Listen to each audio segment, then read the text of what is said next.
Hello and welcome to the Video Gamer UK podcast. My name is Matt Lees and I'm joined by Matt Nellis. Hello. Steve Burns. Hello. And Tom Ori. Hello. How are you doing, chaps? All right. Pretty good. All good. Really good. So, first things first, what have you been playing this week, Nellis? I've been playing a game called Star Conflict. I saw you playing a bit of It's that. banging. I was like, what's he doing? It looks like he's in space. I was in space, mate. So it's free to play on Steam. Technically, it's still in beta. Okay. Or beta, I don't know. However you... Technically, or is it actually? it is actually, but they've released it. So it's available to everyone on Steam. It's third-person space combat, and they call it an MMO, but it's not an MMO at all. Right. It's like Black Ops in good space. So it's like you have your ship, and it's lobby-based. So you got your ship, and then you can like put all these upgrades on it, and then when you want to fight, you press the fight button, and it sort of match makes you with like 5 other people, and then it's always team-based. So it's like 5v5, and the game modes there's like domination Capture mode. the space flag. Capture the space. There's not capture the space flag. There's a game mode called detonation. Okay. Which is kind of cool. So there's like three bases essentially, and you got 3, the enemy's got 3, and then there's like a bomb in space, and you got to fly to the bomb, pick it up, and then fly to like one of the enemy's bases to plant the bomb. Okay. And so you're fighting over control of this bomb, and if you're carrying the bomb and you die, the bomb's there to be picked up again. So you kind of want to sort of, it's kind of like capture the flag, Right. but with bombs. So What's it's the like, asteroid situation like? Got some asteroids on there the are go? asteroids. It's a really Cool. good looking game. It's Yeah? a really good looking game, but it's kind of, you don't notice a lot of it because you're flying so fast, or at least I am, because I fly like this sort of interceptor You fly ship. irresponsibly. I fly, but it's awesome. Like you have these like really cool moments of where you got someone on your tail and you're trying to lose them, and it's proper sort of line of sight as well. So you can be like flying around an asteroid and like breaking their line of sight, and then some crafts have got like a stealth module, so you can activate that and then like do a really quick U-turn and then sort of come up behind them. It's like, yeah, so I feel like a real badass pilot. So you got these like matchmaking bits, right? So you basically you can press a button and go, I want to do a thing now. What do you do in between? Like you just chill out in space? You don't. That's the thing. There's no sort of open world where you're just chilling out. Okay, so once you're done with the game, then you're back to basically a lobby, and you're looking at your craft, and you can like buy upgrades, and there's loads of different components, and there's loads of different ships. You say it's like Black Ops. Is that like that when you level up, you unlock new options or something? Or Kind of, yeah. You're earning sort of XP, and you choose a faction, and I don't think it really matters which faction you choose. It just kind of opens up different ships, but they're all kind of similar, but all like there's ships that have different roles. So you've got like really fast sort of interceptors, and you've got like bigger sort of torpedo ships, which are so annoying. They basically sit at the back of the map, and basically like there's snipers. Yeah. There's the snipers essentially. So you're earning XP with your faction, and then by earning this XP, you unlock different tiers of ships. Yeah. And then as you complete matches, if you win, then you get credits, and you can spend those credits on modules for your ship. I liken it to anyone who wanted to play EVE Online, but was like, F that, it's such a slow game. it's an Excel spreadsheet. Exactly. It's like playing EVE Online, but being able to directly control your ship in sort of like a really fast, frenetic space combat. Like even the design of the ships remind me a lot of the designs of the ships in EVE Online. Even the way they're kind of like built up in terms of like each ship's got all these tons of stats to do with the ships, like their shield resistances, and even the resistances are almost identical to the ones in EVE. So it's like, I don't want to say it's like a dumb version of EVE, because it's absolutely not. It's a completely different game. But in terms of like the core design of the ships and how they interact with each other, in terms of you want a certain weapon that does a certain type of damage. Pierce the shields with our phasers, sir. Exactly. So it's like to get through someone's shields, you want a gun that has does EM damage. That sounds but once cool, you've done man. that, you can Switch to something that does like thermal damage, which does more damage to the hull. That sounds and cool. It's really cool. And I think obviously they're adding tons of stuff onto the game, but I think the exciting bit is going to be like Corp v Corp, or Core v Core. I don't know how you say it.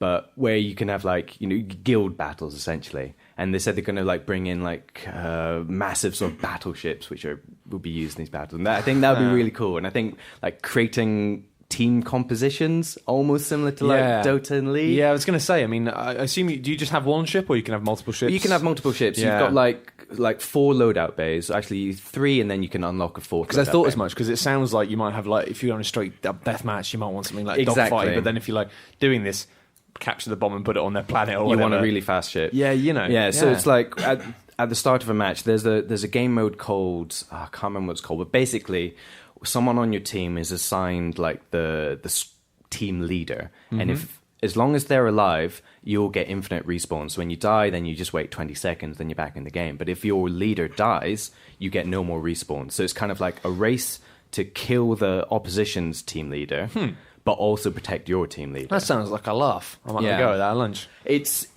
fun. Space. I just like anything in space. I like space as well. But you have to. It's free to play. It's free to play, yeah. So they do have. There are microtransactions. So when you play a game, you earn credits, and you can use those credits to buy ships, and you buy sub upgrades to the ships. But then they've got, I can't remember what they call it. It's basically gold. It's the pay currency. Have you felt like you're grinding a lot yet, or not?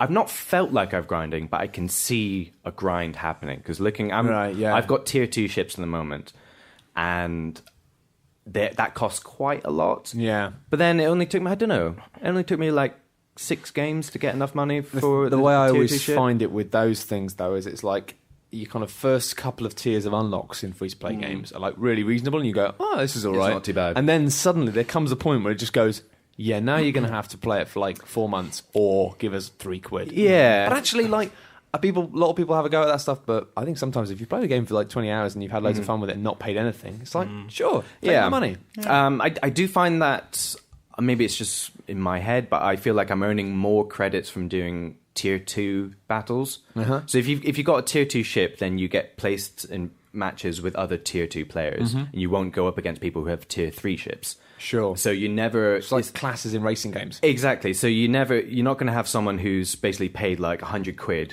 bought like the best ship. Oh, that's good. And then, being new to the game, being crushed by those people. That sounds like a really nice way of handling it, actually. Yeah. So there is a bit of a grind, but then the matches... That's why I liken it to Black Ops, because the matches are so quick. Like, they can be over in like 3 minutes. Or, maximums of 10 minutes. They all have a timer.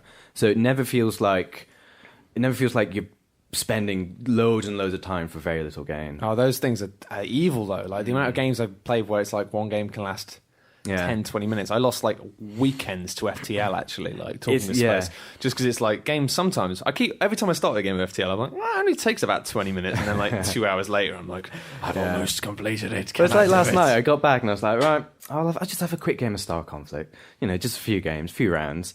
2 hours later, I was like, I'm still playing Star Conflict.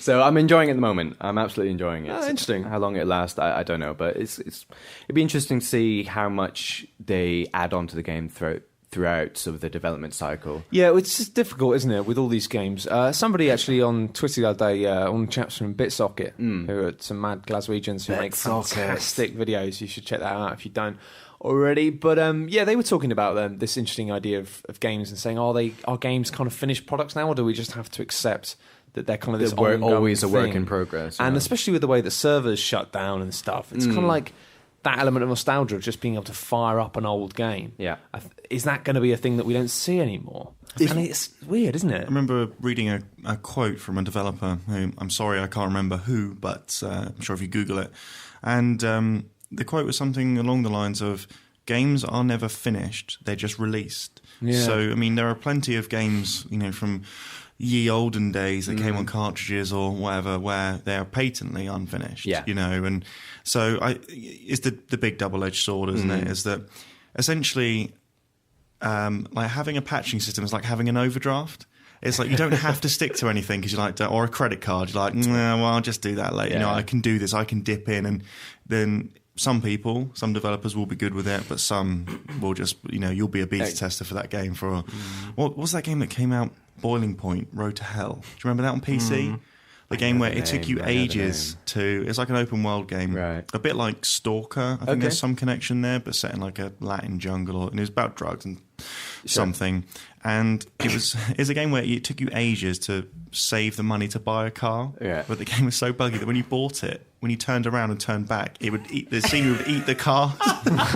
And there were so many bugs like that. But people persisted with it because they loved it. Sure. And I think that's the problem we have. That was a true same thing with Fallout 2 that I used to play. Like the EU or UK version of the game was like really buggy because I think they had like some last minute changes they had to make to the game. I only found this out like a couple of years ago actually from reading up on it because I was obsessed with Fallout 2 and I used to play it again and again and again.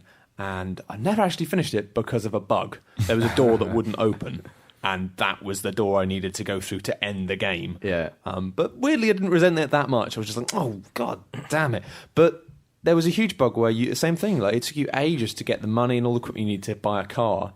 And then sometimes there was a bug that the car would just disappear, and you couldn't really finish the game without it. Well, you could, but it was like so hard. Yeah. Also, there were no kids in there.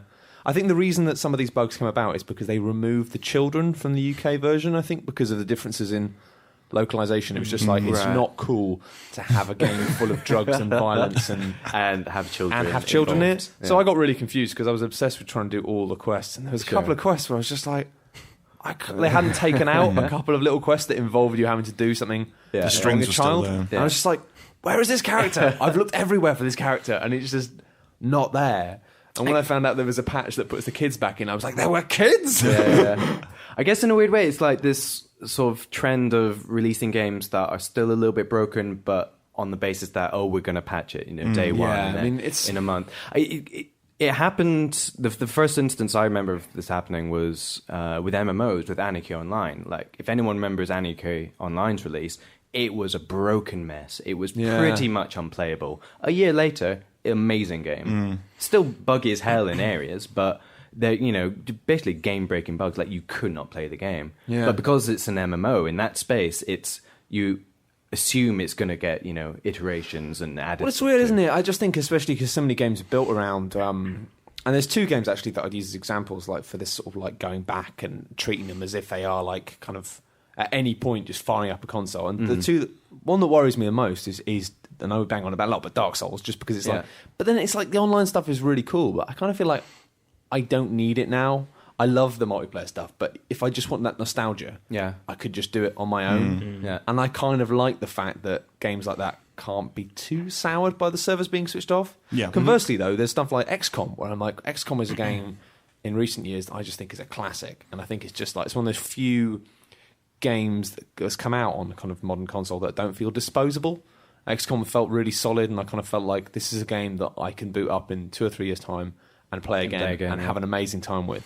And yet they are actually like really taking advantage of the modern aspect of being able to patch stuff and creating awesome stuff. Like I keep like adding things that are like basically like fans have said you should do this, and then they've added them in as like not like we're patching the game, but like adding in like optional modifiers that you can play around with, and it's just like So I haven't gone back to XCOM since like the month of release. Really, I've like played it so much in that first month. But it's one of those games where it's like it's always there. I can always go back to it, and I will go back to it at some point. Kind of like Civilization. Oh, well, I've been playing Civilization. It was on sale on Steam. It's dangerous. Civ 5. Dangerous. And I had Civ 4 and played Civ Rev on Xbox. And I was like, oh, well, £7 or whatever for the whole shooting match. I was like, I will get this.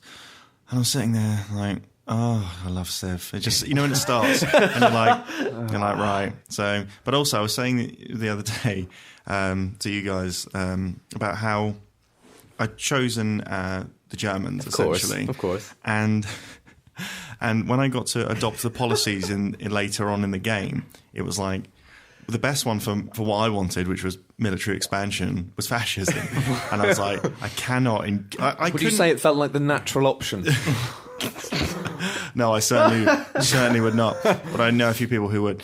And I just actually couldn't. And it would have been better for the game. And I was just like, I can't in good faith. That's quite nice, though, that you've actually been felt morally restrained. Yeah, but I wasn't on my high horse. Like, oh, well, I just felt like intrinsically, I was like, there's something not right about it. And also it's because I was in at my house in the office downstairs. My girlfriend was doing work next to me. Okay, I was going to And say, so she's like doing like work. Just looks over. Can you imagine me rampaging across Europe as the fascist Germans like, okay, honey, how are you? Yeah. what are you Okay, so doing?" it's not. So I was thinking like that's quite a strong moral compass. No, but it was that. It was No, kind it's of that not. as It's well. somebody you being watched. It's classic. Yeah, but It's she like- wasn't watching the game. She doesn't know. I kind of like the idea though. People obviously, I hate all this stuff, like it's kind of automatic Facebook updates, but I'd love it if it was stuff like that. It's like Steve has just turned Germany into a fascist state, and I'd just be like, yeah, this is a sort of warning sign that you need to report. Like, But yeah, it didn't feel right. So off I trundled with Order or something. But it's with Civ. I mean, you guys play like Civ 3 and kind of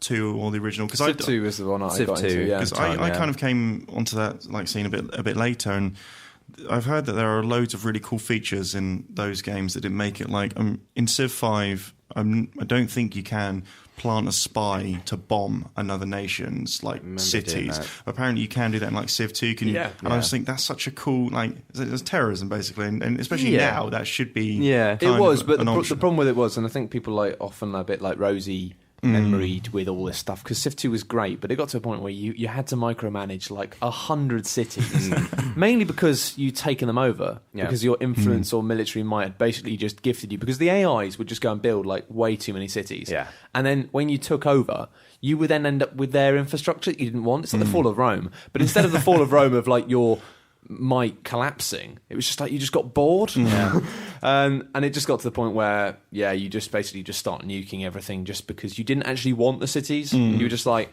it's just more management, just destroy it. I raised a few cities doing. Which is why doing I'd make a really bad dictator. It was like somewhere. I can't remember. It was like somewhere is starving, and I was like, "Oh, well, burn it then." It is the easy option. It's like just a tiny little. Just be done with it. Just like it's not a moral. It's not a moral thing. It's just like I can't be bothered. Logistics. I've got the budget in front of me. Do I? These guys they're a little coastal town. It's just like game publishers shutting down studios. It's just like I don't have the time or the money to manage this, so I'm just going to raise it to the ground. Sorry, it's harsh, but fair.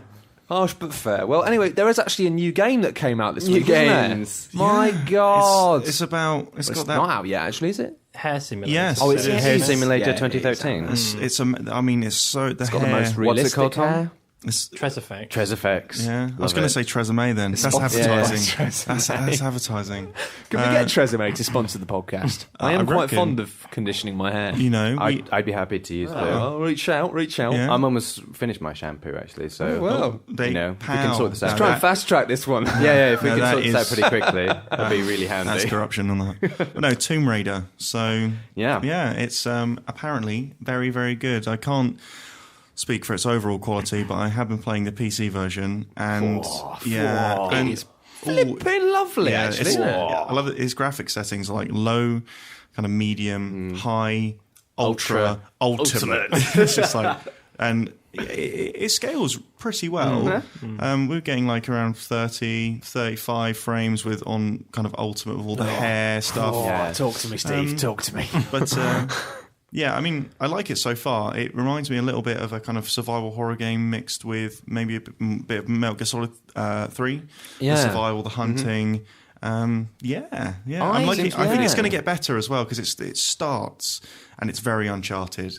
I really didn't like the start. Yeah. Super linear, isn't it? And actually, I've heard from a few people because I really hated the first half hour of the game. I just thought, this is trash. I hate it. Because it does all of that hold down forward, press A to jump. And it's just like a cutscene. And it's naff. It's like, oh yeah, you got to escape from this guy in a cave. But now the cave is inexplicably collapsing. And it's just like Hollywood guff. And I thought, oh God, it's another one of these. It's another Dead Space 3 or something. I have no interest in this whatsoever.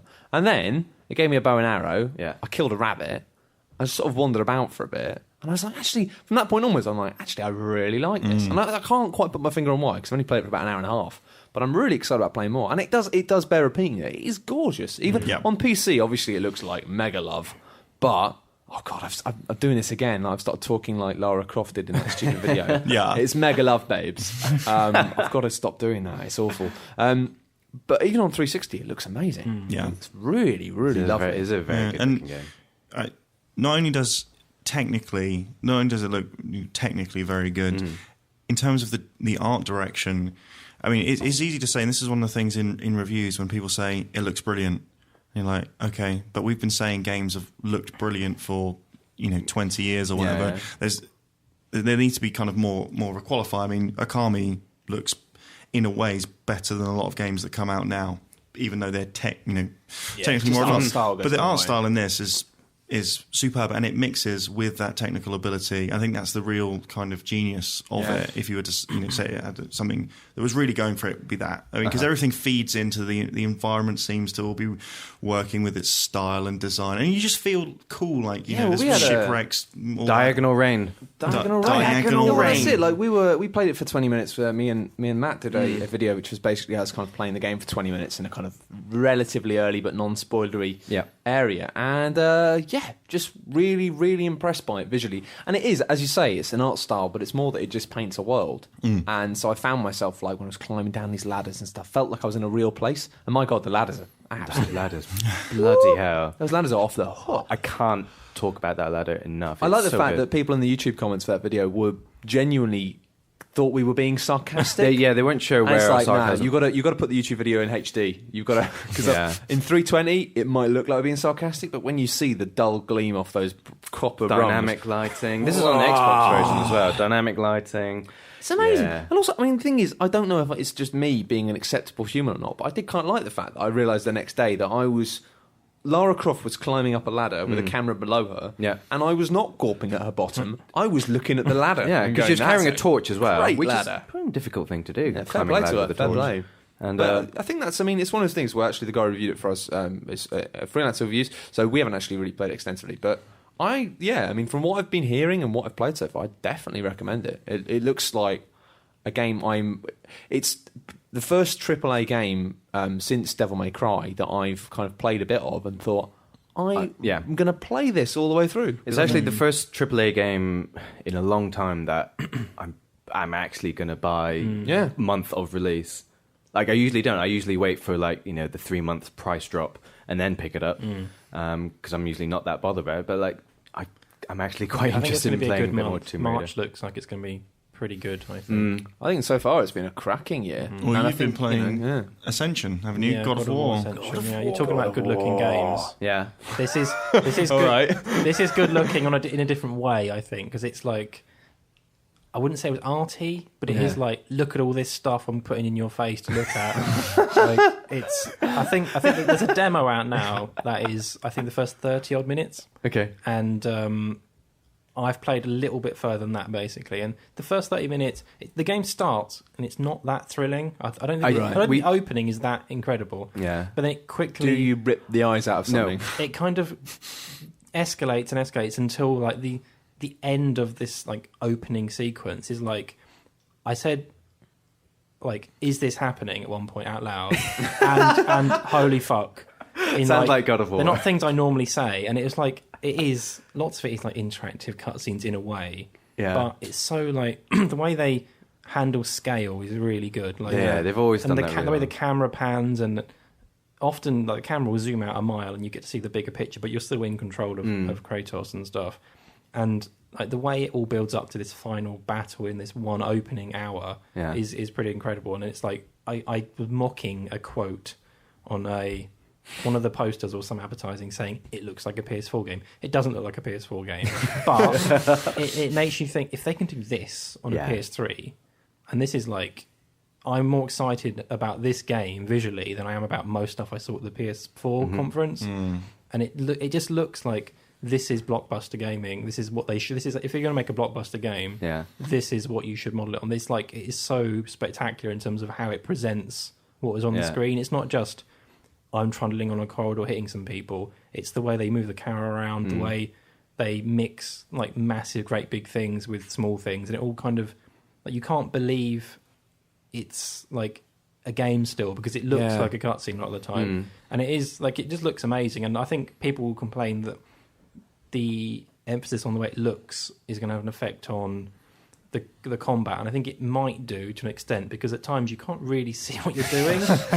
Because there's a bit when you're inside a box which is being held by this massive, I remember that bit. Yeah, this great big. I can't remember what they're called, like a dude. Fury or something. He's like a massive, great big guy, and he's kind of swinging this box around, and you're inside the box, which is in his hand, fighting all these guys, and it keeps panning around, and you can't really see what the hell you're doing, but it looks so cool. I don't really care. That bit's really stuck out in my mind because Yeah. he's flipping the box, and then it's kind of, the camera's quite zoomed out, so you can get like the whole scale of it. But by doing that, you can barely see what you're doing. Sometimes the thrill of the Slash. spectacle is enough. I think it's you a know? game. It's a game that I think people will, I think rightly, hopefully anyway, love it because it does look and it feels cool when you're playing it. And maybe you go back to it and think, actually, this was a bit shallow at points, but whatever.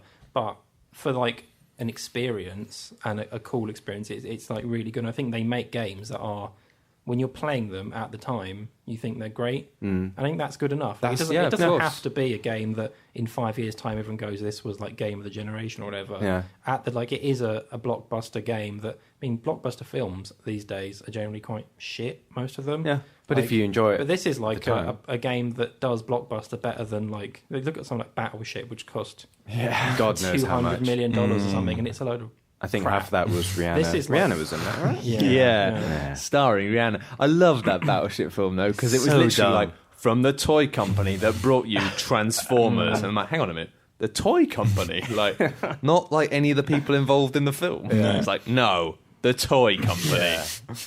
Outrageous. It's, But it's really. God of I'm War. really excited to play more. I can't really say much more because at the moment, like the reviews are later in the week, Sure. and hopefully it carries on. Like I think there's in the past, like particularly God of War 3 had an amazing opening, And then it was dipped a good bit. all the way through. But I don't think it ever quite matched up. There were maybe a couple of bits that were impressive, but it never quite lived up to the beginning. Yeah. I'm hoping that they can keep it at a similar level because the way they build up to this first big moment is really cool. Yeah, it's interesting because God of War 3 opens crazily. I think you climb up Mount Olympus, and then it's like, it's just the scale of everything. Whereas God of War Ascension, I think it's a slower build. But Yeah. I think the payoff at the end of the opening is better in some ways than the opening of 3. Sure. Like it's just, it kind of, you think you've seen the big bit, Yeah, and you think that's quite impressive, that's quite cool. yeah.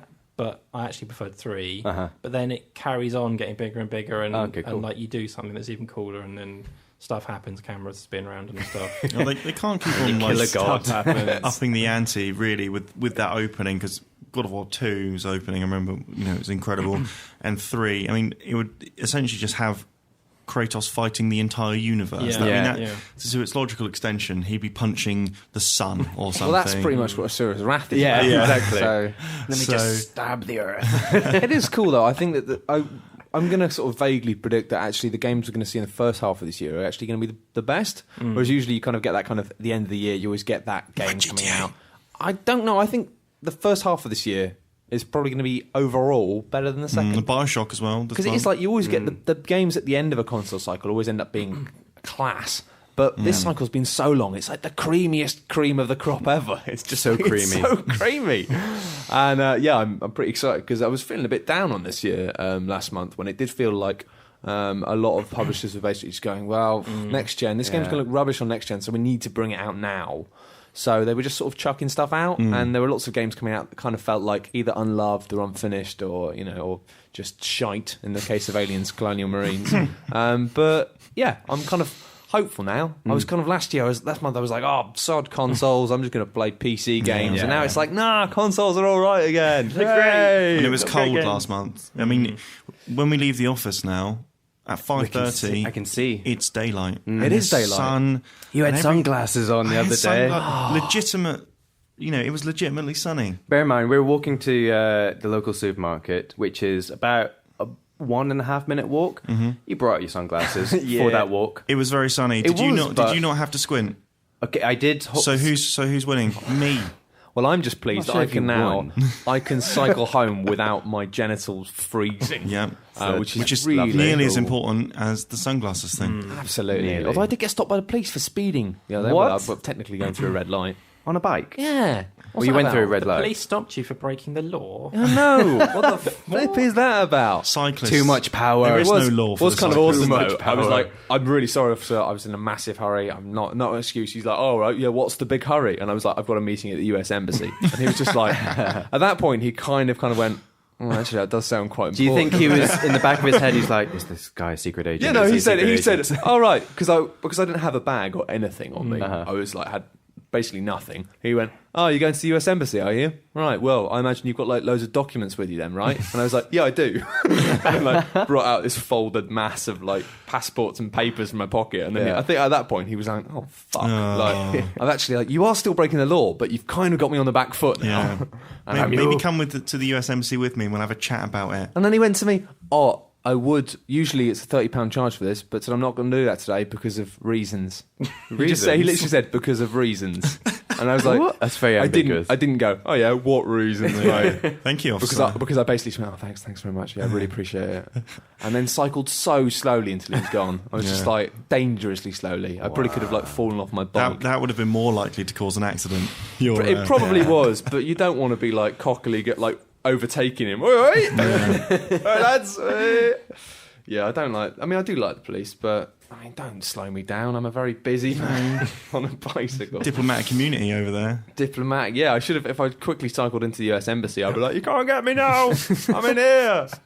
Is that how it works? No, I don't think it is. No, but, no. Maybe if you're American, then maybe it does. Yeah. It probably does actually. If you're American, Does it count as US soil? Yes. It does. It does. It does. Yeah. So the films are true. It does. It's rubbish in there, though. You're not allowed to take cameras in. It's probably because it's bloody rubbish. Yeah. Like Yeah. they don't want people taking photos of that. It looks like it's the 1970s. Wouldn't be good in a postcard. Anyway, we don't have Mr. Scammell and his canon of news this No. week, so I'm gonna pick up the canon and sort of like lacklustily Aim it kind of splash it about a yeah. bit in a hope of getting something out. So first bit of news we kind of talked about last week, and this is a cracker, a corker, because we've all now seen it a little bit. Yeah. Assassin's Creed Black Flag. Pirates. Ahar! Yeah, From the West Country. we knew it was, Ahar! I've been making Cornish pasties. I've been making a killing with my barely above average pasties with very, very strong branding. Yeah, it's really cool, I think. Looks cool. We knew it was Pirates last week, and we were kind of skirting around the issue, but yeah, it's awesome. So he's and I've not even seen it. I'm just really confident it's going to be great. Yeah, so he was a pirate who was trained by the assassins. Yeah, it's bollocks. I mean, the And story It's can enjoyable actually bollocks, isn't it? naff off. This is just Yeah. classic. It's like Assassin's Creed. reading between the lines with this. It's so exciting because one, they came up with some absolutely batshit excuse for going, well, Desmond's story was in 2012 in the game, Yeah. and now it's 2013, which means that now it's in the real world. So it yeah. means that in this game, you are going to be the character in the future, which was just this insane head screw of a developer explanation, which I just immediately read as going, oh, okay. It means that now all that stuff with the Animus in the modern world is going to be a menu. Yeah. Yeah. And that's amazing because I don't want a guy in a hoodie. Like I just don't want that. Yeah, I don't it's want going that. to be like Deus Ex. It's going to be like, you know, when you're in Sarif Industries Yeah. and you have to walk around. Yeah. It's probably going to be like that. Like you just go around into different departments looking Yeah. for stuff. I hope it's just a menu, frankly. I hope it's just not there. Oh, yeah. No one gives a shit. Nobody It wants does my it. head in. Like, Yeah. oh wow, we've got Gary Neville, you know, on a slate. I mean, Desmond does it like not in Assassin's Creed 3. His though. face changes so much. He changes to look more like Connor, and it's like, I kind of Neville edited impression. together a joke video, which was like the history of Assassin's Creed. Honestly, it's barely got any spoilers in it. Check it out if you want. But his face changes from the first game. He looks kind of like this. I don't know. He just becomes like increasingly Gallic. yeah. In the third game, his nose and facial features are just so French, whereas in the first game, he just looks like maybe a little bit French. Yeah, but Just give me pirate. All they had to do is be Pirates, like, yeah. hey, look, Assassin's Creed 4 is pirates. Why is it pirates? Don't worry about it. Yeah, precisely. They kept talking about it beyond that, and I just wanted to go, Don't care. Shh, Yeah. pirates. Yeah. Shh, Don't, pirates. you had me at pirates. And also the fact that they go, we want to take all the best aspects from the Assassin's Creed games and put them into this one. And then they went like, Assassin's Creed 2, it was really, really good. Yeah. Really good. Assassin's Fighting Creed Creed. Brotherhood, it kind of improved on all the stuff that was really good about that. And then they got to like Revelations and went, it was really pretty. We're going to make this game really pretty. Graphics were nice. And then they went, Assassin's Creed 3. It was sort of historically accurate, wasn't it? And it was an amazing snub because basically this guy, like the way that the teams work with Assassin's Creed, they swap out the dev teams and means that this guy hasn't worked on Assassin's Creed Revelations or Assassin's Creed 3, and the sense of contempt he has for those titles was just amazing. It was like you can't. If you asked him about it, and this is why I kind of think actually interviewing developers for videos and stuff is a bit of a waste of time sometimes because you won't even get a cheeky smile. But reading between the lines, like they know those games were guff, and this is going to be Assassin's Creed 2 Brotherhood or sort of thing, but with pirates. That'd be amazing. And I'm going to buy that. I'm looking forward to it. I mean, I just wrote something for the site called like Assassin's Creed 4 Black Flag, a promising game from a stumbling series, and I think Matt, you're absolutely correct. With so many dev teams and like a yearly iteration, it does feel like they're running a relay race, and the thing that's being passed between them is features. And occasionally you're going to get that wrong. And I just think that, I mean, do you remember all the hype for Assassin's Creed 3? Do you remember when Assassin's Creed 3 was the game? That was about 6 months ago. And where's that game? Dead. I mean, that's just video games as a whole, but this one excited me. And again, when they said Assassin's Creed 2, they're like, the original Assassin's Creed? Oh, yeah, there was some good assassinations. Had a horse. Yeah. Well, but this one, I think... Yeah, they were like, what are we taking from Assassin's Creed 1? It had assassinations in it. There's going to be assassinations. We'll be that. Yeah, we're going to be them. But without wanting... I don't know, it looks... This is a terrible way to describe it, but it looks a lot more colourful in both its characters and its setting and everything than the really kind of super serious... Oh, Assassin's Creed 3, this is the birth of America. Rah, rah, rah. Oh, it just does my head in. Just give me pirates. They've completely nailed it. And I just, it's one of those games where I just, occasionally, you just listen to the initial noises that the developers are making and you just go, yeah, that's going to be good. I had that with Far Cry 3. I just immediately, as soon as I talked to them, it's about 2 years ago, about a year and a half ago now, I just had a really good feeling. I was like, yeah, they know what they're doing. The things they say and the way they deal with issues makes you know that they know what's wrong. Even the stuff like the way that now you're going to be able to upgrade your boat, right? That suggests to me, because in Assassin's Creed 2, the one advantage it had over Brotherhood was the fact that having that concentrated thing of the villa, of being like you're upgrading the villa. I love that. That was amazing. And then they tried to make that better by making it the whole of Rome. But then it didn't really work. It was fun at first, but then you kind of you ended up just buying all of Rome. And it felt really impersonal. Whereas I like the fact that when you were walking out of the main kind of entrance out of the Montegeroni, whatever it is, you saw the upgrades. So you saw that tailor looks nice and it gave you a sense of this is my personal place. progression and yours. And the fact that they've made that the boat, so you're going to be basically upgrading your boat, which is going to be, I assume, double up as your home and also your weapon. Makes sense. And you can hire the crew. As long as I can still press what was it, left bump? I played it on PC, but when you call in assassins, if it's still got that, I can call them pirates. Amazing. Yeah, get them pirates swinging onto pirates nowhere. Just jump down from the crow's nest. I don't care where they come from. They could Spider-Man in. It'd be like they just swing on these ropes. I don't care where they come from. If they turn up in another boat suddenly and then jump on the ship, I'd love that. That'd be cool, wouldn't it? Yeah, but there's 8 studios working on Assassin's Creed 4. And is it Montreal or the lead studio? I believe so, yes. So 8 studios. There's a saying. 8 studios. 8. There's a saying that too many cooks. The thing with Ubi is that in a lot of their projects it's like that. And I mean, I know this is not a new trend. But yeah, I know what you mean. It like I was saying earlier about the kind of rotation and all of that, it does worry me that there seems to be 10,000 people. It seems like NATO who's working on the game. Yeah, who's directing. Yeah, and how can you direct that many people? But the game is going to be massive. The one thing that I really hope is that they stop adding and start stripping, because Revelations was especially bad for this. It's like, oh my god, we've got all these. This is a game ostensibly about about stealth and assassinations and stuff. And it's like, but most of the time in Revelations, you have to just walk through the front door because the stealth mechanics aren't solid enough for.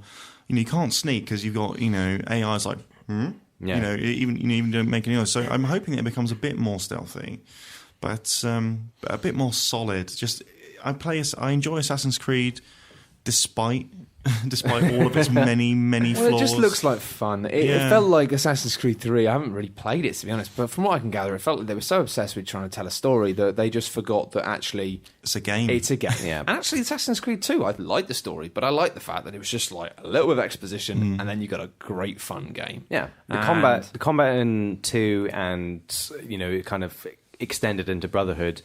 That core combat was so good, so good. Nice countering systems. Yeah, when you're surrounded by 8 guys and you know that you can string together a seamless combo, taking them all out.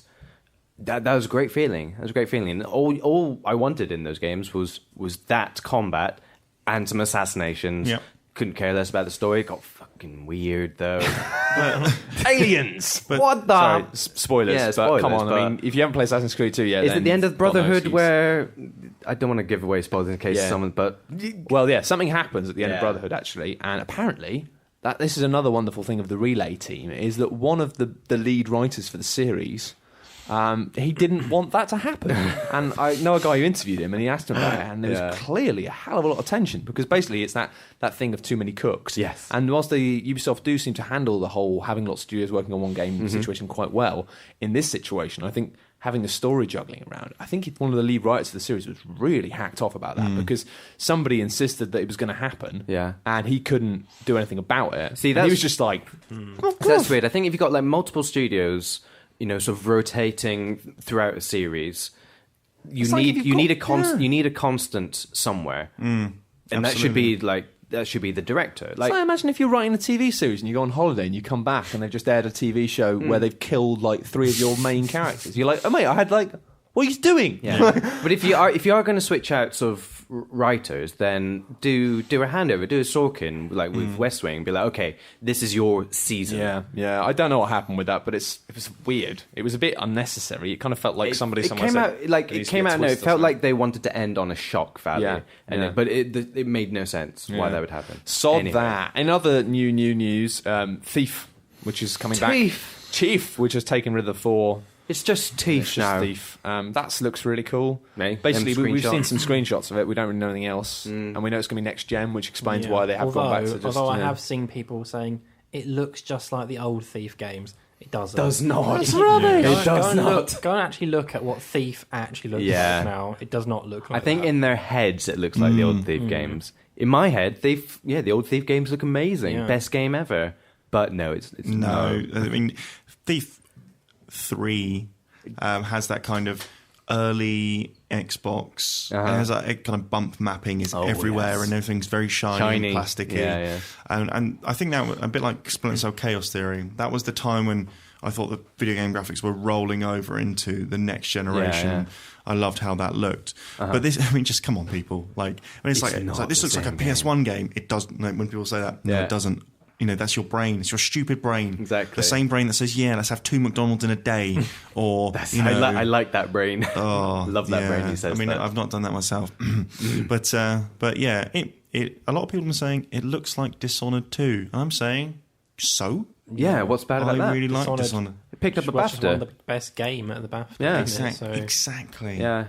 I don't know, why people... this is video games, though, isn't it? And most like creative industries, when you're pitching or trying to describe, it's always get like, something X in space, or it's like... And I hate doing that. I didn't want to do that with Star Conflict, but it's the easiest way to explain a game that no one... Inherently wrong, but it's when people use that as kind of a negative. Yeah. I think I've seen, the images and stuff.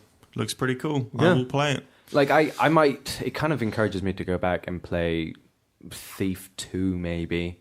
Maybe Thief... Yeah, probably Thief 2. But it's one of those things, like, in my head, that game was amazing. But is it going to be amazing? Is it going to hold up? Back? Is it going to... Like, I think the only old game in a similar vein that I can still go back to is Deus Ex. Just because I think so good. The core fundamentals of Deus Ex are so good.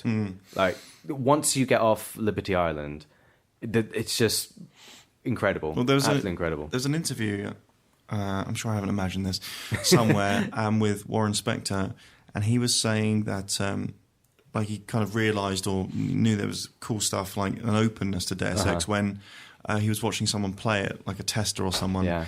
and they managed to hop over like a wall which was guarded by throwing proxy mines onto the wall, and the proxy mines had collision but wouldn't kill you. Sure. So you use them as like a handhold to hop over in front, and Spectre just went, all right. Fair enough. Yeah, and Fair it was play. like, that's the power of Deus Ex, where you can kind of do all that. But I'm hoping that Thief is open like that, and not necessarily as open. Doesn't need proxy mines. Proxy mines optional. They'll probably have some. Probably have aliens in it. I'm cool with the reboot, frankly. Like, weirdly, because I usually find myself just getting furious about nothing. But I looked at that and thought, he looks like a Dungeons and Dragons Batman. And I thought, all right, that's fine. What a way of describing it. It's Arkham City meets Dishonored. Everyone to the pub. There we are. Don't even make it. Yeah, done. Just sell the Send box. the press release. That's the box quote. Somebody's transcribing that right now. But no, I'm down with that. And also, it's basically going to be like a first-person sort of Deus Ex thing. But bows. I think that there's been enough Obviously, kind of actual kind of confidence, market confidence recently. I don't even know what that phrase bloody means, but that whatever it means, there's been enough of that in that type of game recently for people in marketing to just be quite firmly told, no, you stay the hell away from this. You go and make this Batman-style dude in a cape with a bow and arrow look cool, and we are going to make a cool game. Because I think 3 or 4 years ago, there's no way. If they've brought Thief back, it would just be something different. And like games like Syndicate are a great example of that, because that was a game that technically was started being developed in that era. But now it seems I'm quite excited about it, because it's just like, that looks like it's going to be cool, and I reckon it will be really cool, because those games have been proven. I'm ready. They can sell. Yeah, I mean, I'm ready. I think years and years ago, there used to be, when you thought stealth games, you thought Tenchu or Metal Gear Solid or Splinter Cell. I mean, and they were kind of very straight stealth experiences. But as the years have rolled on, it used to be like a game would have a bad stealth section because it was just crowbarred in. But Batman was a really, really good action game and a really good stealth game. So you can have both. You just have to do it right. Yeah. And I think, Matt, you're right about the confidence. People are now like, they don't just see a stealth section and go, oh, it's boring, I'll have to be like crawling all the time, or oh, this looks like it's just in there for no reason. Yeah. I think, And then you look at Dishonored, and like some mechanics in Dishonored were a little bit wonky when it came to stealth, but generally like overpower blink. But the way, like generally the way to play Dishonored, I think, was to stealth it. Well, that's how I played it, at least. I had the most fun. I kind of went back and then played it sort of action. The only problem with that, though, is actually murdering people is fun in that. And it kind of... Yeah, Dishonored didn't get it quite right. I loved the stealth, but I wanted to blink and stab, and that was what was fun. But the game kind of went... Doesn't really let you do that. It felt like a bit like it was nannying you, and I just got annoyed that if you dumped a guy in near rats, then that would count as a death. Because I was trying to play it non-lethal all the way through, and the first level quite tough. I killed, I choked a guy, made him unconscious, left him. I must have left him near rats, and so when I got to the end of the level, which is like 20 minutes later, dead. I came up as one death. I was like, well, I can't be arsed playing that level. I cannot be held accountable for rats. Yeah. So I went with the notion that I was, a good guy, but if someone needed to die, they needed to die. I mean, exactly. That's how everyone is, right? That's how I treat my day-to-day life, frankly. If somebody needs to die... I kill people on the bus every day. Die. Like, it's a little bit worrying, but... Just should have been like, they should have had their headphones on a bit. I've not killed anyone. Well, you're a square, aren't you? Boring Nellis. I don't want to murder people. I think it's morally wrong. If you cross me, though, I'll cut you. That's more like it. And on that frightening news, we've got kind of news related. Let's do the competition that we did. Yeah. You might remember, if you are a listener to the podcast, heaven forbid, then you might remember that we did a competition which was to come up with news stories with games kind of put in them. Yeah, we wanted sort of like any sort of current news story from like the last month, and this was set like a month ago, so any sort of current news story, but you had to tie it into video games somehow. So we set that out to our community, and they did not will win a video game of their choice. So for those not familiar, member of the month, every month, VideoGamer.com, we sort of reward our community for being awesome, and they reward each other by voting for each other, and there's 3 opportunities to win a game of your choice. So if that sounds cool to you, and to be honest, a chance to win a game. Free game's pretty good, especially when it's not just some guff game that we've got on a shelf. You can Exactly, choose it's your whichever one choice. you It's your choice. So if that sounds cool to you and you're not signed up on the forums, do so now. VideoGamer.com, check it out. So this competition, there were some. I was looking through them all this morning. I've been kind of keeping an eye on the thread. There's been some really good ones, actually. Some cracking ones. Some of the so, submissions are we're ace. going to read some of them out. I'm going to start with Alterangas. And he's done it in sort of, I'll show you guys. He's done it like He's actually mocked it up. yeah, mocked it up That's nice. like a newspaper. And the headline is Oprah, Pacta Confession Shocking. Entrepreneur and TV host Oprah Winfrey has spoken of her shock and disbelief following a recent interview she held with alleged video games industry analyst Michael Pacto. Alleged, I like that as well. Speaking to the Reuters news agency, she said, "A few weeks ago, I did an interview with Lance Armstrong in which he basically admitted to cheating. However, Michael has taken it one step further. I mean, at least Lance could ride a effing bike." It is widely rumored during the interview that the Wedbush securities analyst tells Oprah how he has, quote, been making up for years and that he just picks numbers and predictions out of thin air. So that one tickled me. He's also done the headline is Call of Papacy. This is about the Pope, the new Pope. It has emerged from the Vatican today that one of the leading contenders to take over from Pope Benedict when he resigns is Sergeant Soap McTavish. Popey soap. Yeah, I quite like that. And there's a lot of Soap on a pope. Pope on a soap. I don't know. There's something there. I'm quote just not from the there. Vatican. In this case, Soap is a great character to use. He is relatively young and brave. He has good morals, and he's not a Nazi, which when you consider who the last Pope was, that's got to be a bonus. I don't know. I think it was unfair to have a go at the previous Pope for being Nazi when he was very young. He was part of the Nazi youth. I think it's a bit unfair to do. I think it's more fair to point out the fact that he was absolutely terrible and evil in many other quite tangible regards. Plus his name rhymes with Pope. Pope Soap. Pope Soap, done. Yeah, very good. That's a good one. Fancy Meister. He's done a bunch of headlines. I've picked a few of them, which kind of made me giggle. He's got Aliens, Colonial Marines loses AAA rating. Moody Gamers blaming Gearbox software for initiating triple dip in game quality. That's good. UK government turns to Kickstarter. We've got 60 days to raise 342 billion, which is why we're using Nick Clegg for the pitch, explained Cameron. Another headline, Ridley Scott stole chestburster scene from me, says Randy Pitchford. That is funny because when I interviewed him, he did kind of suggest when I interviewed him that this was last year. He did kind of say, well, you know, when we first started doing the game, we sat down with Ridley Scott, and Ridley Scott got all of the old drawings out and dusted them off, and he was like, I kind of think like that was the moment that he started thinking about doing Prometheus. So they, I remember reading that. Yeah, that was I like Paul to think is just very honest, and his headline is troubled teen finds difficulty in creating fake headlines, plays video games instead. that's breaking the third wall there. I like it. But our winner is Dancing Rhino with his headline, first ever violent crime not caused by video games, which we thought was funny, seeing as pretty much every violent crime seems to get linked to... Absolutely. Yeah. People play games, then they leave the house and they commit crime. That's how it works. That's what they do. We probably had quite a few horse-related ones as well. Was there any Viva Pinata Pistachio based? There was a Findus one, wasn't there, about horse something? Yeah, there was a lot of Pistachio. Yeah, there was a lot of cooking mama, cooking horse mama. But I'll put a link to the thread in the there's actually some really good ones. It's a lot of them are picture based, which don't work very well on podcasts. Pictures, you can't put pictures on a podcast. I've tried. I tried squeezing them through the wires. I could describe a picture, but that's not as good. But yeah, congrats to Dancing Rhino for winning a game. And as we said, go on the forums, have a look at that. We'll do a new competition next week. Announce the new competition next week. Where you can win a game. So keep tuned. Winning games is just good. And we've got time for a few questions as well. Rock out the I questions. got a question actually from Rob Brown on the Twitter who said, how do video gamer publishers continue to get away with deliberately underproviding for launch server loads? Which is, I think, a reference to SimCity, which is there's been a bit of a controversy in the fact that SimCity has been, or a lot of the reviews have been done under conditions in which EA have basically got them to come to their offices and test stuff out.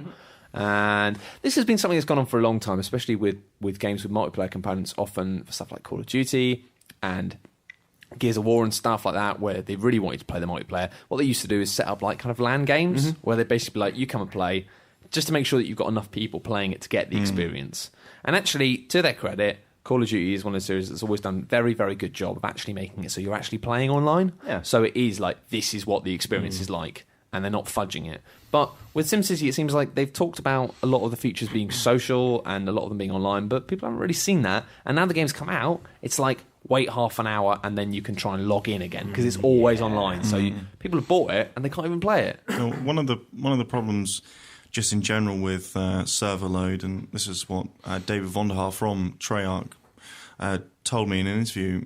He was like, so we test every day and we test in as many different environments and connections that we can, but on day one there will be in the first day people will have played the game millions of times more in terms of hours or whatever, you know, more than we can do. And I think that there is a DRM problem and this whole wait half an hour thing, and that's bad. And there's Diablo 3 had the error connection. God, yeah.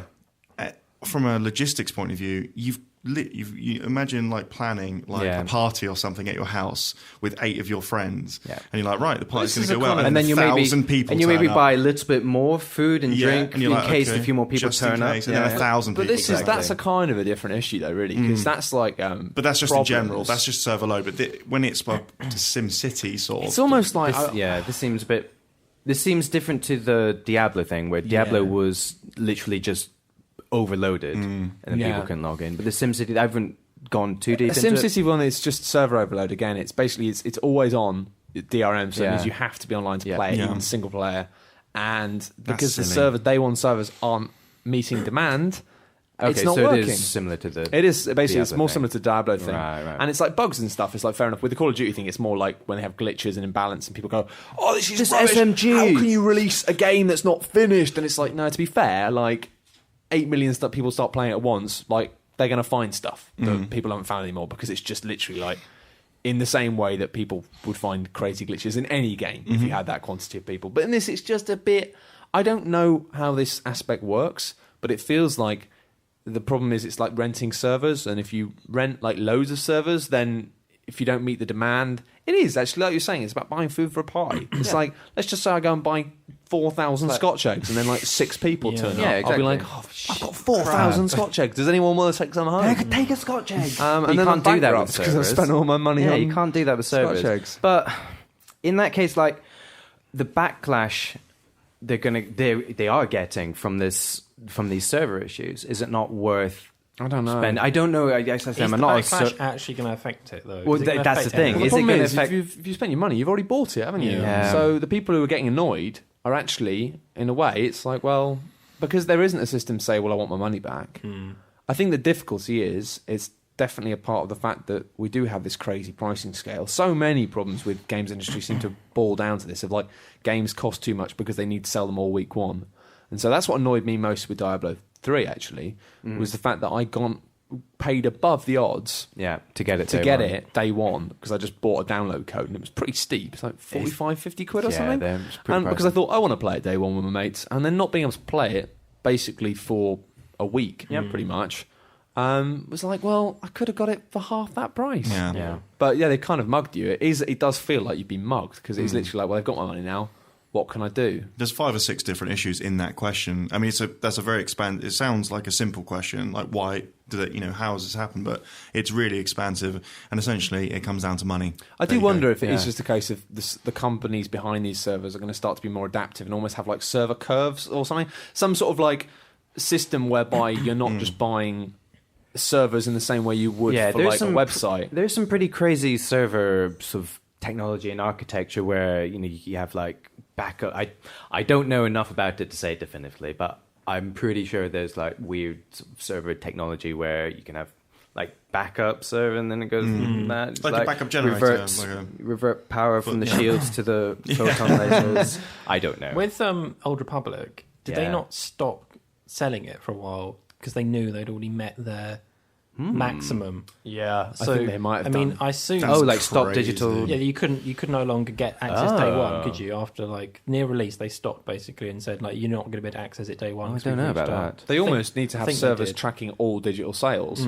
Like, yeah, and just to They do that. must. I mean, they probably knew. They They must. must have known pre-order wise and who had preloaded all and that then other have an stuff. estimate for day one But purchases. I mean, I can't imagine it's easy to know how much server resources you need. No. But at the end of the day, they're selling this. They should be able to provide a service. Yeah. That Especially works. when you're. I mean, I don't know. A lot of the issues, I think that happen with these things. I think the problem with Diablo 3 is that whilst the actual game itself is so remarkably well polished, I think actually the way that the login system worked and the way that the login system dealt with difficulties with traffic was not very good, because it was a problem they solved quite quickly when it felt like they were like, oh god, they basically fluffed up something quite obvious, I think, and they were like really backpedaling to sort it out. I think it was because it was basically like, well, if you try to log in like 10 times in like 10 minutes and it doesn't work, then it sort of locked you out from doing it for a little while, because it was like, well, there's something wrong with it, so stop it. And of course there wasn't anything wrong with it. And it seems like the same thing's happened with SimCity. Is people have been telling me that it's like, fail to log in, it will try again in 29 minutes. And it's just like, what? Well, that's kind of like when a website goes down. Like Twitch TV has this problem a lot. When there's a really big live stream and the stream goes down, and the act of 100,000 people all pressing F5 just hurts it even more. Yeah. Like, it's not helping that many people trying to refresh. And I think that's the same with trying to log in. If like 1 million people are there trying to log in every 5 seconds, it's just gonna kill it even more. Yeah, it's not ideal, but it is literally like, it's just the whole single player always online thing. It's just no way. I'm hoping that this is something that they can sort of resolve next gen with some sort of. There's a lot of outcry against having systems with locked discs, and actually I'm not entirely against the idea, because people are kind of thinking about it in too straightforward a way of going, but if I have an Xbox and PS4 have discs that you can't trade in, that's ridiculous, because games cost £40. I can't afford to buy new games all the time. But it's like, but if they can actually get rid of the problem with the fact that retailers are screwing over the industry with their pre-owned focus, then games don't need to be £40. Well, that's the big thing. That's Is the ideal world, but whether or not that happens. Yeah, well, I think they still keep prices high. I think they would, though, because I think that publishers would start to realise that they can't do that. You can't have a game like Dead Space 3 coming out for £40 and expect people to buy it, as we've seen. So I think publishers are kind of like begrudgingly going to have to accept that. It's just a case of finding a solution. Another question which was asked in the same vein, actually, I'm going to keep on the same guy because it was an interesting question, is saying, again, with the SimCity, with review scoring, and reviews can be useful anymore in this capacity when... It's an interesting one. Because people do go to reviews prior to launch because they want to know whether or not they can buy a game. Yeah. And in the old ways, when publishers were a bit more relaxed, you get the games like a month before it came out. You'd have plenty of time to complete it. Online features weren't an issue, so literally you'd be able to say, this is the definitive... Yeah. This is what the game offers. This is what the game offers. Nothing else. Yeah. And now, obviously, there's been a lot of kind of clash with Polygon, who I think, I think their intentions are spot on with this. They've got this kind of review system where you can they can go back and change a review score if they feel like something's changed and it's not right. But the thing is, with SimCity, they gave it a 9.5 a day or two before it came out, and then everyone bought it, and now they're like, oh no, actually it's an 8. But it might go back up to being a 9.5 if they fix it. It's an odd thing to do. As far as I'm concerned, a review, the way I've always treated reviews is, review is a buyer's guide, and the score at the end of it, a lot of people say, oh yeah, but people should read the text because it did mention in the text that there could be problems. It's like, no, a score is like a headline. It comes with a responsibility, and if you're going to tell someone that this game is a 9.5 out of 10, then you're basically saying to someone, go and buy this game. If you like anything like this, go and buy it. And that's a big responsibility. Yeah. It's such a difficult one. But then the other issue is that we can only review games prior to launch if publishers give us the access to do so. And, I mean, basically, it's a very difficult situation, isn't it? I mean, Steve, obviously, you're... it's the problem I'm staying out of this. As a reviews editor. Yeah. No, at VideoGamer, we try and obviously give the definitive verdict as best we can. If there's an option to play, we want to play all the modes. We don't want to just play a single player then put a multiplayer review later, because people aren't buying single player than multiplayer later. They're buying it as a package. And the SimCity thing was interesting because we were told that we couldn't.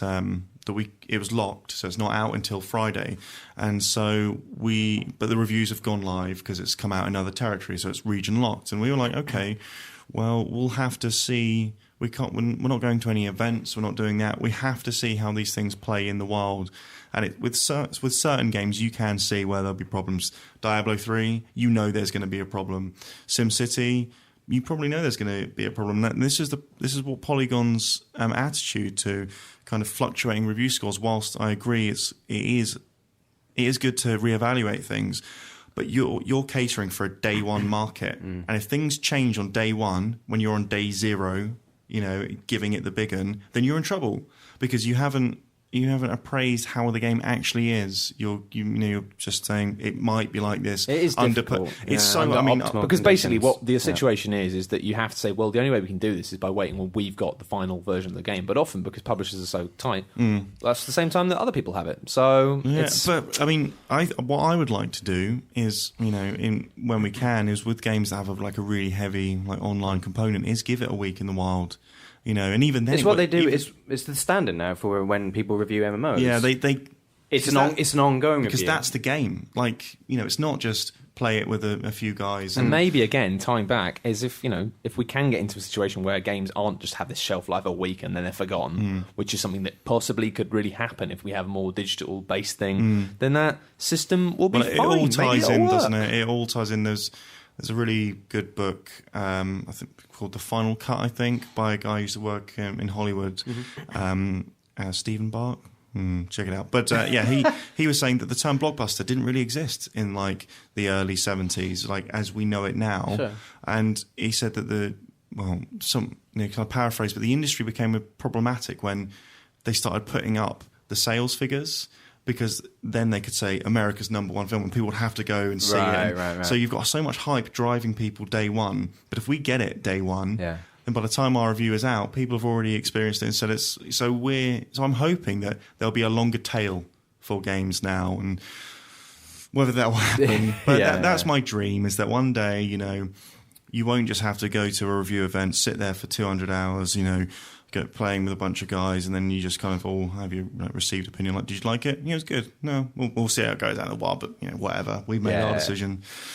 That's what I hope. It's complex, and it's definitely an ongoing process. It's a very difficult time for, and it's going to be awkward as well because look at next gen, just what PS4 is going to have, like the social functionality built into the whole system, and how that is that going to be available when you're reviewing games when they're pre-release and stuff, and is that going to affect how you think about certain games, being able to share content and things? And it's going to be awkward. The PC community, I think, with its mods, I mean, there are games that come out and they don't work, or they work, but they're not what they could be. And then you just get this amazing mod community that makes the game better. Just simple things in like a couple of days. Usually, it's like, we fixed it. Yeah, but like, you can't. You can go back and say. But because it's not official, you can't up and change the score. Yeah, that's the thing with like Dark Souls, for example. It's like the rubbish port, and I'll let them off because I love From Software and I love Dark Souls, and I sort of go, oh bless, you're not very good at this, are you? And Namco probably wouldn't give you any money to get people in. But yeah, some fans have sorted it out. Yeah, and then suddenly it's fixed. So as a review, can you review that version? Do we review? Because that version is really cool. Are we now reviewing essentially bootleg edits of movies? Or yeah, it's like that. And we will. It's funny though, isn't it? Because I think that Polygon were kind of on something in the fact that reviews should not. The systems we use for reviews are too set in stone and too definitive in a way, but they still need to be definitive. But maybe the whole system needs to be a rethink. But I think that the way that they've done it was a bit idealistic and perhaps a little bit dim. But we've got time for one more question. This is quite a fun one, actually. If your most hated song was to turn up on a video for your favourite game, which song or which game? I'm just going to twist that one, actually. Make it a bit more interesting and say most hated song appear on a trailer for an upcoming game. So imagine tomorrow a trailer came out for a game you're really excited about, but it has a song on it that you hate. The Witcher 3 trailer has got Rebecca Black's Friday. Because the game's coming out on a Friday, and then use Rebecca Black's Friday. How bad would that be? Oh man. The Witcher 3, but it's all like really nice CG. And is he like sort of all swaggering to the... Yeah. He's still got a little... gotta get down on Fried, and he's like stabbing a beast. stabbing a dude, yeah. And he's taking potions. I actually want to see that. I actually want to see that. So right, that's on the list. No. some marketing guy's got that. Yeah. Just noticed. Somebody's Imagine listening it's to that all, going, it's same Platige CG done. It's all nice and shiny. OMG, that's Toad's genius. Yeah, somebody Please don't. made their millions. Please do What not. about you, Steve? Maybe GTA 5 scored to the Mandarin version of the Avril Lavigne song that was in Burnout Paradise. I'm sure there was a Mandarin version. Maybe there was, I think, yeah. Oh, Yeah. it had loads of different languages. Yeah. Yeah, Yes. I mean, there was like 3 versions of whatever. Skater Boy. Hey, No, it was girlfriend. I Oh, can no. be your girlfriend. Oh, no. Yeah. No way. Honestly, I'm going through again. like a first blood. A horrible first You got to blood admit, kind of that's a moment. catchy tune, though. No, it's not. It's a Not catchy 8 tune, hours Steve. a day, it's not. It's a badass tune, Steve. What's your probs? Oh, Chill I'm out. Let's go leaving. to a club and have a drink. You look like you're having a breakdown. I'm going to shut That's up now. awful. Tom? PGR 5 and anything that is kind of obviously like done because it's popular at the moment. No, you've got to choose a song you hate. Like the song I hate, which really wouldn't go at all, but I just hate it. There's this? I don't know who they're from. They're called like Uchi or some shit name. They're like a girl band. Yeah. And they do a song about how something about how they love this guy, but he's a bastard and he's really bad. He's like the worst guy ever. that sounds like a. But I've they heard love that him. song. But they love him. All and right. you can't. But he's a right git, and they hate him. Is it like a James Bond And song? he's like, it He's sounds a like they right he git. might even be like abusive and stuff, but they love him. And quite- sorry, Dad, but I still love this guy, even though he's a complete git. Yeah. And I hate the song. And What's if the- it was in PGR 5, Uchi? Uchi or something like that. Something like I'm that. gonna have to The look song's it up. probably called "You're a Git, but I Love You." Yeah, something like that. Something like that. But yeah, I'd go for if they released a trailer for Bioshock Infinite with the Black Eyed Peas, the time dirty bit in brackets. That would make me smash stuff up. I think I'd just lose my shit. That would be me out of the industry. Which is your I think I'd least just say, favourite I'm bit? done. I'm done. do you hate the bit particularly when they say dirty bit? I hate all of it more than belief, but the bit I hate the most is when it goes dirty bit Yeah. and then breaks down to a little. It's like the weakest drop in the world. Suddenly it's like, oh, here's the bit where it kicks off, and then it goes to a dance music bit that just sounds like someone's done it on Fruity Loops in their bedroom and goes, hey, look, guys, I've done electronic music. Oh, have you done this before? wicked. No, it's my first one. Yeah, it's all right. It's all right. It's just like underwhelmingly crap, and yet so popular. It makes me want to destroy this planet. That's and everything, everything isn't that lives on it. And on that note, we've run out of time. So the universe is being destroyed. As we speak. But no, thank you very much for joining us. My name's been Matt Lees. As ever, it's a pretty static thing. I've been joined by Matt Ellis, Bye. Steve Burns, Yeah. and Tom Murray. Bye. Bye.